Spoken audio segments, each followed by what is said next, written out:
Hi, my name is Angela Huang, and I'm joined by Sean Smith and Nick Bryant of Search Fund Ventures. So, Sean, let me kick it off to you. You have a very interesting background, and I thought that we can start by having you talk about your professional background and your experience in this space, and then we'll turn it over to Nick to talk about his background as well. And then, we can discuss how you came to be founders of Search Fund Ventures and, what you're looking to do for investors. Absolutely. Thanks, Angela. My background in the acquisition entrepreneur space starts a long time ago. Really, it was a family friend who, my father said his career path was, but as I got to learn more about, what he really did, he acquired small businesses, ran them, and ultimately built a portfolio doing that.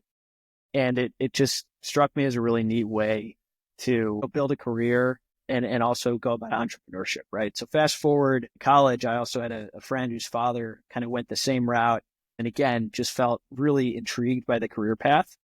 So like a lot of folks, started my career in investment banking. I had an entrepreneurial stint shortly after that. And then joined a firm called Applico where we, helped build out a buy-side M&A advisory practice and also raise and deploy a fund more in the growth investing and kind of merchant banking sort of strategy. But all the while had seen same friend and actually colleagues and others go this acquisition entrepreneur route.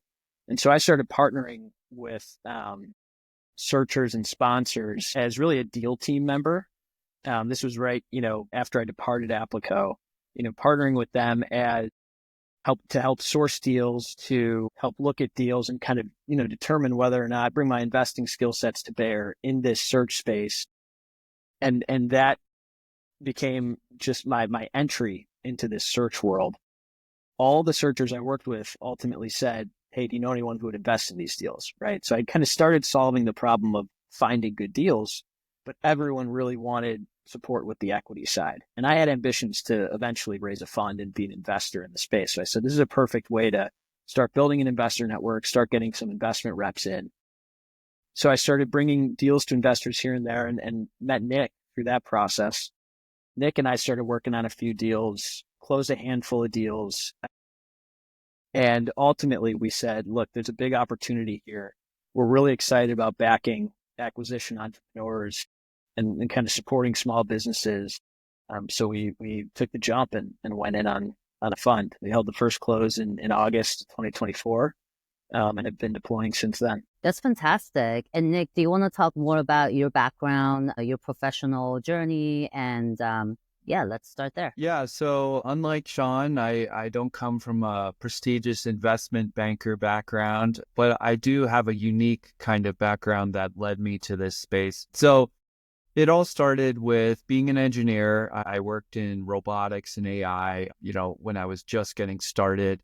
I moved into the entrepreneurship world. I really fell in love when I went to Silicon Valley with the energy there and just the feeling of people starting companies. And I could hear people talking about investing in the coffee shops in Mountain View. Red Rock's coffee shop, I remember, was the one I used to go to. And I remember just hearing someone talk about, now I just invest and ride my bike. And I thought, man, if I could be like that one day, I think I'm in the right place, talking to the right people. So I remember being surrounded by entrepreneurs and then contrasted with, I was working at NASA, which was right next to Google, and felt like, here we are doing all this scientific research and the people next door are kind of changing the world. And it just seemed kind of silly to continue doing robotics. And so I switched to the startup world, and basically the goal was to earn enough money that I could start investing. I always knew I wanted to be an investor. I kind of learned about the time value of money at a young age. My dad was a real estate investor. I helped him when I was growing up. So all this pointed towards I wanted to make as much money as possible as fast as I could and start investing it any way I knew how. I didn't know about private markets back then, but I still tried to find anything I could that seemed to have some sort of an alpha to invest in, whether that was crypto or house hacking or even investing in loans back in the day, personal loans. Tried everything, found that really what I needed to do was build more capital for myself. So I continued saving most of my paycheck, working at a startup called SharpSpring. helping them. They exited when I was very young, and I got a nice paycheck and said, I really love this whole having equity thing. So then I doubled down. I spent the rest of my 20s learning to work with entrepreneurs, to identify the ones who are real versus the ones who just say they want to be an entrepreneur. And that was like kind of my first investing experience, really working with startup founders, finding the good ones, and then learning how to help them across the board, whether that was from a CTO side, which is my normal skill set, or sometimes I would jump into marketing and strategy. And I really enjoyed going in so many different industries. I worked in software, I worked in entertainment, I worked on, hard tech, all sorts of stuff. And it was a great learning experience. And it basically led me to having a portfolio of profitable companies that were not venture backed. So by my fees, I'd pretty much built a big enough portfolio that I said, I can go spend my time managing this portfolio and improving it. And, obviously I was more attracted to the venture model just because I was from tech. I had, lived and breathed it for 10 years. But when I really got to analyze the return profile, I just said, this smells wrong. I don't like it. And so I made the switch to investing in profitable SMBs. I didn't even know ETA was a thing. I'd never heard of search funds or entrepreneurship through acquisition, but the model was exactly what I wanted to do.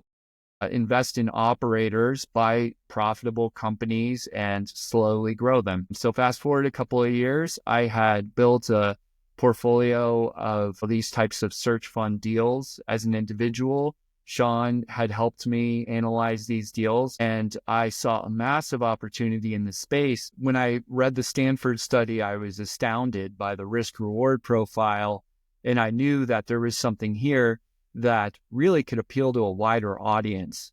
So, I helped start Search Fund Ventures. I anchored it with a couple million of my own capital because I believe so much in this space, and ever since then, Sean and I have been investing. We built SMB Investor Network to allow people to invest at lower check sizes. So instead of having to put in $100K, $200K check to just start getting into this space, we made a simple entry point for people to kind of get started investing, small checks, 10K, 20K, learn the model. And so personally, I spend my time evangelizing this model to the people who would otherwise be investing in startups or real estate, because I really think we have something incredible here.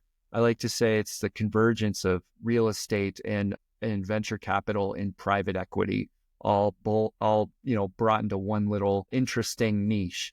So I'm very excited to be here, and that's kind of my story.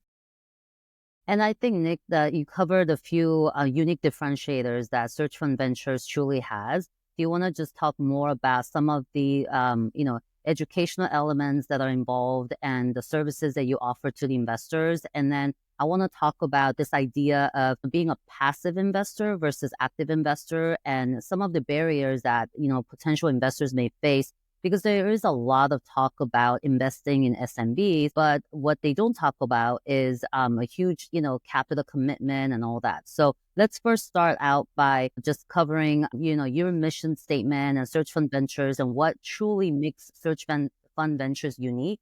And then let's talk about some of the passive investment, what the differences are between being a passive investors versus active. And then we can talk more about the barriers. Yeah, so I'll just start with what makes Search Fund Ventures unique, and would also love to hear Sean's thoughts on the topic. Because Sean and I are like yin and yang, right? I am more of a entrepreneurial background. I look at things from the lens of like an early stage venture capitalist. So when I see a deal come across my plate, I ask, who is the person running the deal? What are the interesting characteristics of this business that with AI and new tech and marketing overhauls, all these new things that are happening, because I keep my finger on that tech pulse, I ask, given all that stuff that's happening, what is the trajectory for this company well and beyond what otherwise, would happen? Because these companies are generally run by 50, 60-year-old founders who have been doing founder-led sales for 20 plus years. They have a solid business where they know everybody who works there. It makes lots of money for them year after year. They're using tech that's 10, 20 years old. So that's the kind of company that we love, because we know if we add a social media marketing strategy on top of that, if we add a content marketing strategy, if we add a modern sales process with outbound automation and things like that, using tools like Clay and Apollo, if we improve the operations with Zapier and Make.com and implementing an ERP and connecting everything using AI to automate processes, guess what? We can dramatically improve the operations, lowering the costs of doing business, but we can also grow the top line of the business. So I'm fascinated in this general thing. And so what I contribute to Search Fund Ventures is that lens of, we call it tech enablement, right? So how can we use modern tech and modern techniques to totally change the game on this company? So that's what I do. Sean, it comes from an investment banking background and spends a ton of time building these complex financial models of these companies and then building scorecards, analyzing all of these potential scenarios, the upside scenario, the downside, the normal scenarios. And he's really looking at it with a deep financial lens that most early stage people don't even touch. But Sean is, because the key fundamental of this space is the enduring nature of these companies. We're buying them with debt and equity, and they're enduring, they're strong. And so we need someone like Sean to deeply analyze these to ensure that what we're buying isn't just a pretty looking company, it's a real company that's going to last for another 10, 20 years. Then I can come in and figure out how to make that a better thing. But we need both in order to truly succeed. So I think as a fund, that's what Search Fund Ventures does, is we make it easy to put one check into the space, where that one check is giving you access to 25 or 30 self-funded search deals. All of these deals, we're targeting over a 30% annual return. So that's the main thing we're contributing here, is the deep diligence on both the technical side and the financial side to build what we hope is one of the highest quality portfolios in the space. And we do that through being a minority investor. So we invest alongside the other great funds in this space. We invest alongside the other great serial investors in this space. And we love that, because what makes this space go round is not just the, one person or one family office taking the entire company. It's when you have 5 or 10 great investors working together, and they're all contributing little pieces of value add or introductions or whatever. They're building these incredible companies, and that's what makes this space go around. So that's why, what makes Search Fund Ventures and SMB Investor Network different is we care about the smaller investors who are entrepreneurs, they're executives, they're lawyers, they're engineers. They have real skills, and we want them to be able to invest a small amount, whatever they can. You have to be an accredited investor in order to get into this space, but we want them to be able to invest and then to provide their unique value to these companies. So that's how we think of our LPs and how we think of our investor network, creating basically, a whole that's greater than the sum of its parts. Again, it's very much about being the right node in the network. We're connected with all the other great funds. We're one of the first syndicates out there. We're connected with accelerators. We're connected with the serial investors, the university professors who have been doing this for a long time. And that's what we also do, is make sure that when we're investing alongside some of the best people in the space to maintain quality. So, at a high level, that's what we do. We have the fund where you can invest one check and get access to, one of the most well-curated portfolios in the space to get exposure to this space. But also we have the investor network, which is really exciting for people who are looking to get into this from more of an individual deal picking type of approach.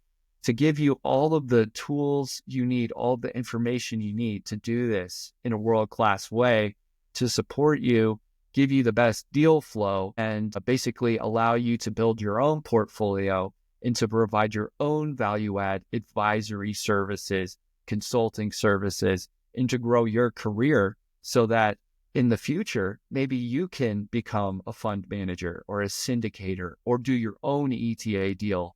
I think that this is the approach that we want to help people take, is to take baby steps into the industry instead of what a lot of well-meaning influencers advocate, which is you should quit your high-earning career where you're already very successful and you should go buy this business where you have to put in $500K or so of your own money. You have to take a personal guarantee. And now if this business goes under, you're doomed.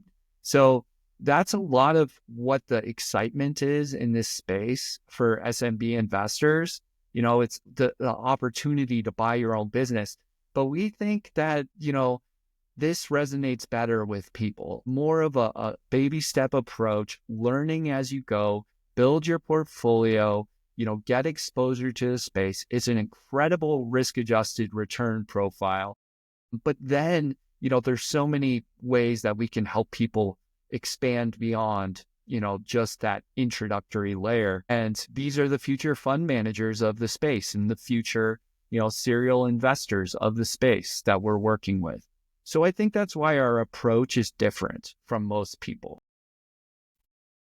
So Sean, with your extensive investment background, when we're looking at, guiding investors into investing in SMBs, I think that a lot of investors do get overwhelmed because a lot of the advice that exists on social media and what they're getting is that, as Nick mentioned, just go ahead and put in $500,000 of your money and buy a business and operate it, which obviously just comes with a lot of challenges. But I think what Search Fund Ventures offers is, a risk mitigation strategy, right? Like you're saying, you're talking more about the fractional ownership and, doing that extensive work for the investors. Can you just talk more about the barriers to entry when it comes to an individual investor looking to invest in SMBs and what they should be considering instead? Yeah, it's a great question. I think Nick, put it really well when he said the kind of search model, especially the self-funded search model, where the buyer goes in, puts up a substantial amount of their own personal capital, personally guarantees a very large loan. It's a lot of risk for someone who has a high earning kind of role already or has family responsibilities.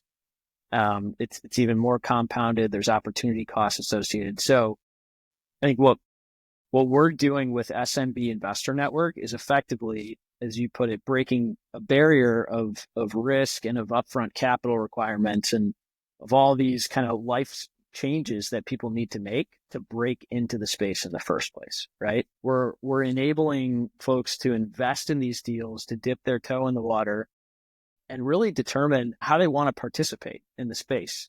As Nick put it, do you want to be, a serial investor? Do you want to invest, 50 grand or even lower than that, 10 grand in a bunch of deals and pick all your deals and be really involved? We can enable that. Do you want to invest in a few deals and ultimately decide, hey, I want to go buy my own business and I do want to run it? You can also go that route. We view this as a really good way to kind of start getting more familiar with the asset class. That's great. And Nick, you referenced entrepreneurship through acquisition. Do you want to talk more about that? Because I think that is a model that maybe not a lot of investors may be familiar with, or they're just starting to learn more about that. Yeah. So, the basics of the model, it's called ETA, are since the 1980s, the concept of search funds was created mostly through Ivy League MBA university professors, created the model and said, here's what we're going to do. There's two ways of doing it. One is the traditional search model.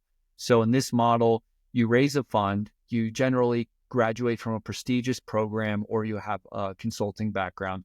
You raise, let's say, $600,000. That money is used to pay you for office expenses and all the expenses that go into searching for a company to buy. So now you spend the next, let's say, 1 to 2 years generally looking and analyzing companies to buy.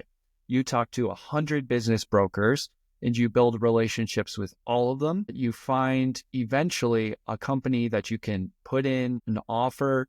And at that point, you use the money from your search fund to do diligence. So you pay professionals to get a quality of earnings report and all of these other types of diligence. That costs a lot of money, but eventually you come up with a way to buy that company, let's say for 20% down. So that's the equity. Let's say it's a $10 million company.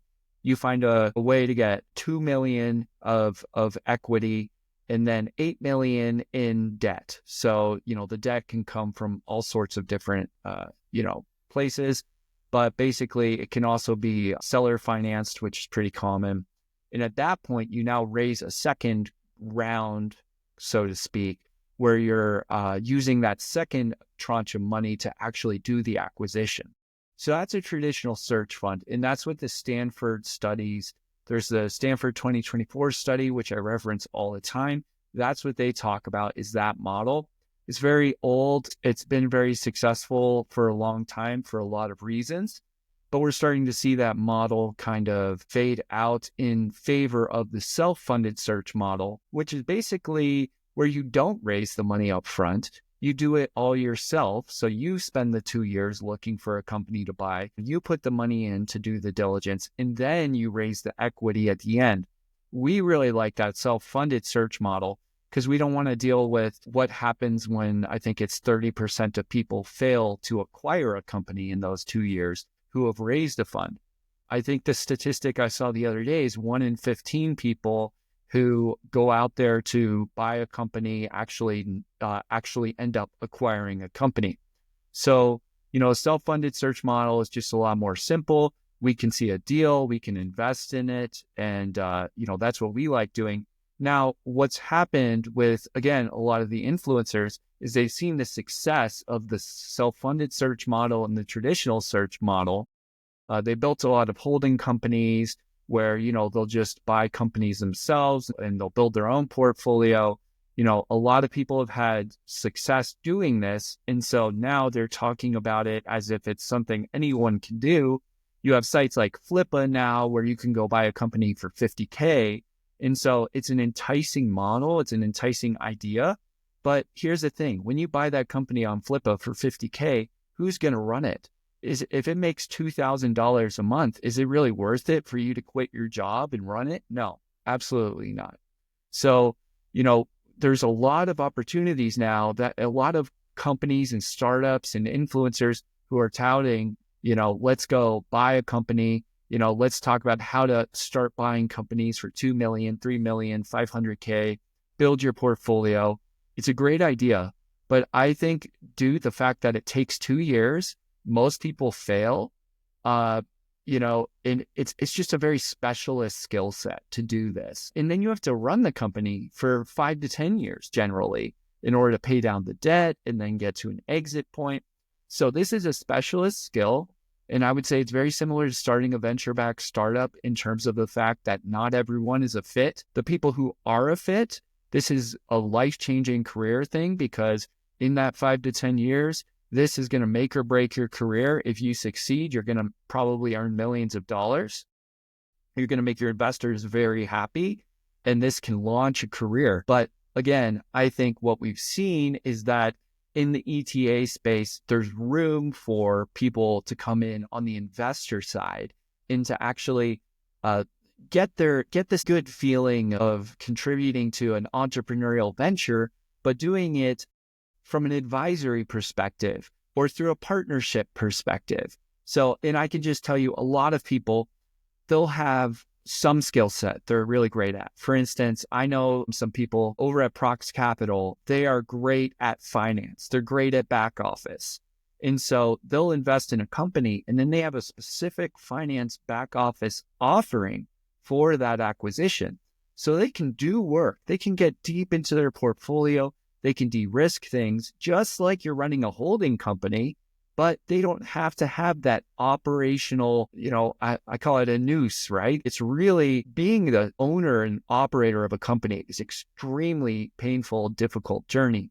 And so I think there's so many ways that people can get into ETA, benefit from it. And what we have to do is learn as a community to continue supporting these operators who are going out there, spending 2 years of their life just to find a company that they're going to run for 10 years. We need to support them because they're the people who make this world go round. So it's very similar to the venture ecosystem supporting founders. We support operators. So that's a really good point. So let's take a baby step here. Like, what if, let's say that there's a lot of tech executives, right? Particularly in, places like Silicon Valley, where they have a lot of their investment portfolio tied to their company stock. And they may have bought a couple of real estate properties, but now they're looking for, some fractional ownership. They've been hearing that small businesses, there's a lot of baby boomer owners that are looking to retire and they're looking to sell, and they're thinking that's an investment opportunity I want to look into, but they don't want to have any hands-on participation, right? They don't want to be an owner operating it. They want to keep their high-paying jobs, but they do know that they want to diversify. What are some of the first steps that they should be taking? As someone who's just not really well knowledgeable, they don't have the knowledge in this space. They know they want to get into it, but they want to learn more about it. What are some of the steps that they should be taking as a potential investor? Yeah, absolutely. So we speak to probably, I want to say 15 to 20 investors, prospective investors and current investors a week, right? That are looking to either get in to ETA investing or are already pretty active in the space. And really, SMB investor network spans both categories, right? There's a lot of sophisticated folks in there, all the way up to, family offices, serial acquisition entrepreneur investors, search investors, and then folks who are just getting started. And I think to answer the question directly, the best ways to get started in the space are do your research, learn a bit about it, learn about the history, learn about how it's gotten where it is today and why. And, there's materials for that on Search Fund Ventures website. There's materials for that on sites like Main Shares and Search Funder. After you do that, join SMB Investor Network. You'll get to see some of our deal flow, right? You can also join sites like Main Shares. You can see their deals. Again, Search Funder. There's lots of great, resources on the internet to get you in the deal flow and to start seeing what's out there and how are deals structured and all that good stuff. When you're ready to start investing, generally, I'd say the minimum check sizes are between 50 to 100K if you look to invest directly. So we're looking to break down, back to the barrier question, right? We're looking to break down some of those barriers by enabling smaller checks as low as 10K in certain cases. And also supporting, we'll provide our perspective on deals, support with some of those Q&A and the diligence process, help people understand, what should they be looking for? What are different about these deals versus venture deals or other angel deals? So yeah, I think it's important on this line of questioning to address some of the questions that are frequently asked by folks in the space. So if you just think about tech, software entrepreneurs, maybe they've placed a few angel investments. The questions I usually get are, what does kind of the cash flow profile look like? What's the return profile look like? And we've touched on this quite a bit, but Stanford study has good, I would say, indicative results from a similar acquisition model, the traditional search. SIG Partners study has good data on self-funded search, but it tends to be between that 30%, 35% IRR profile. Stanford cited a 4.5 times MOIC for traditional search. So it's important to understand, the differences, governance and deal structure between traditional, self-funded, independent sponsor. But the industry and, as I would say, ecosystem generally kind of soft circles that 30% IRR target, right? So that's a question we get a lot. On cash flow, folks often ask us, what's kind of the cash flow profile of these investments themselves, right?